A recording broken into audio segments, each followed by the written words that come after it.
Wito huo umetolewa na Jumuiya ya Tabia za Kiislamu Tanzania JAI mkoa wa Singida wakati wa hafla iftari iliyoandaliwa na chuo cha St. Joseph Campus ya Singida. Tujitahidi sana kuyaangalia makundi maalum ambayo kimsingi yametelekezwa na yamesahaulika katika jamii zetu, hasa watoto yatima, na wao walikuwa na tamani muda kama wanavurudi majumbani kwao waweze kwenda kuwakuta wazazi wao waweze kufurahi nao, lakini leo hii hawana wazazi.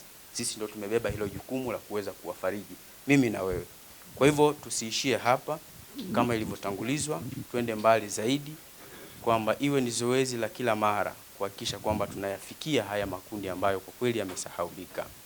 Kwa sisi kama JAI, kazi yetu ni kuhakikisha kwamba tunakuwa nao, lakini anayeguswa anakuja kwa ajili ya kuja kuwasaidia katika eneo ambalo watoto hawa wapo. Chuo hicho chenye makazi yake mtaa wa Dr. Salmini kata Misuna kimepongezwa na uongozi wa eneo hilo kwa kuonesha moyo wa huruma kwa kujali jamii kupitia kuandaa iftari maalumu kwa ajili ya watoto yatima. Mimi kama mwenyekiti wenu nawashukuru sana. Mmefanya jambo moja kubwa. Hii ni swala, ni ibada. Kazi mliyofanya, kazi ya Mwenyezi Mungu. Kazi ya upendo. Tuendeleze hili, lakini tuombe na sisi sote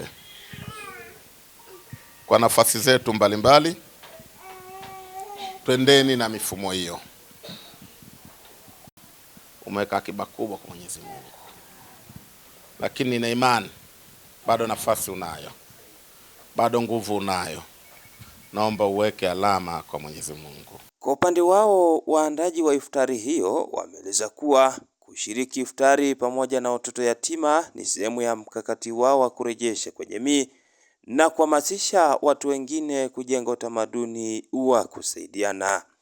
Leo uongozi mzima wa chuo tuliadhimia kwa pamoja tuwe na tafrija fupi ya iftari kwa watoto wetu ambao wanaishi kwenye mazingira magumu, ama wanaoita watoto yatima, lakini tulikuwa tuna wajane, kwa nao chakula cha pamoja kwa lengo la kuwafariji na wenyewe wajione kwamba ni sehemu ya waondoe ule upweke walionao katika mioyo yao. Kwa tukaona sisi kama uongozi wa chuo, kwa kidogo tulichonacho, tulichojaliwa na Mwenyezi Mungu, basi tugawane na yale makundi ambayo yana uhitaji mkubwa kwenye jamii. Kutoka hapa mkoani Singida, Ramadhan Idilimu wa Mahasin TV.